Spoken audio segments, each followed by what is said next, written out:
fanku ma lahan xuduud sida la sheego waa samaxay dagaalka weyn ee ka dhex qarxay fanaanka caanka ah ee Qamar Suugaani iyo magaaladiisa Hargeysa Somaliland maadaama uu hadda Muqdisho joogo kuna baashaalayo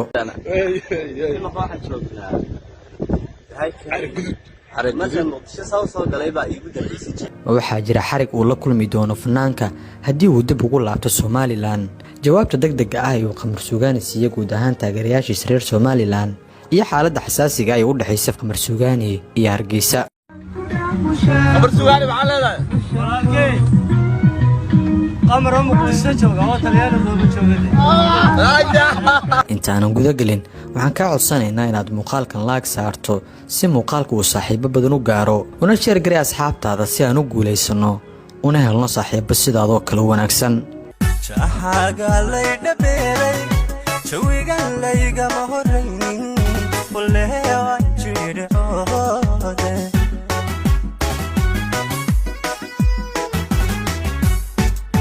Qamar Suugaani waa mid ka mid ah fanaaniinta ugu shacbiyada badan dhawaanahan guud ahaan fanaaniinta Soomaalida hadiiba uusan ahayn fanaankiisa aan laga dimin goobaha xafladaha sabab la xiriirta inuu qaado heesaha soo jiita dhalinyarada kana turjumaya dareenka qalbiyada jecelaysan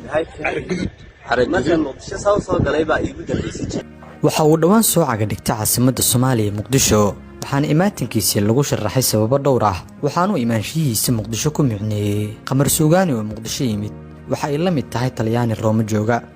waana micno koobay inuu joogo caasimadiisa waana waxa saxda ah Qamar Suugaani waxa leedahay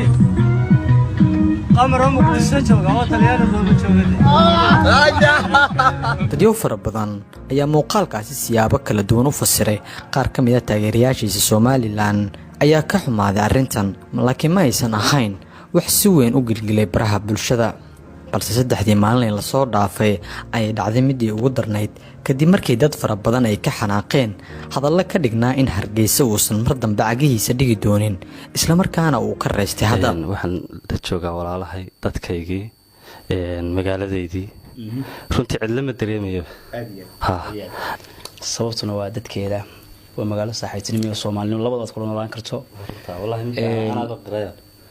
inta badan dadka caanka ah waxa la isticmaalaa baraha bulshada iyagoo la iska dhigaya magacyadooda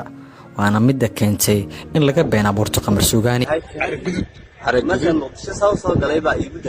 dadka reer Somaliland ayaa aad uga xanaaqay hadallada ku xusnaa magaca Qamar Suugaani iyo inuusan jeclaysan doonin in Somaliland uu dib ugu laabto waxaana taasi ay ka dhigtay Qamar Suugaani in jawaab cad uu ka bixiyo isla markaana uu qalbiga u dejiyo taageerayaashiisa ku nool Somaliland iyo caasimadiisa Hargeysa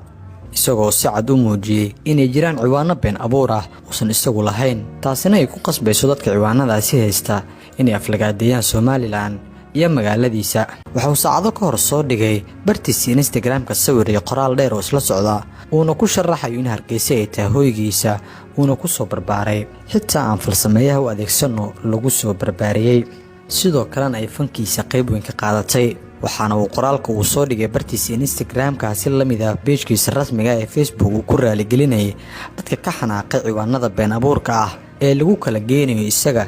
iyo waliba caasimadda Somaliland Hargeysa yeelkeeda sida inta badan la sheego fanku ma lahan xuduud fanaan walba oo ku hadla luqadda Soomaaligana wuxuu fanaan u yahay dhammaan Soomaali oo dhan iyadoo heesihiisana laga dhageysto guud ahaan geeyiga Soomaaliya iyo meelaha kale oo ay Soomaalidu degto haddaba adiga hadda muuqaalka daawanaya sidee ayaad u aragtaa arrintan xasaasiga ah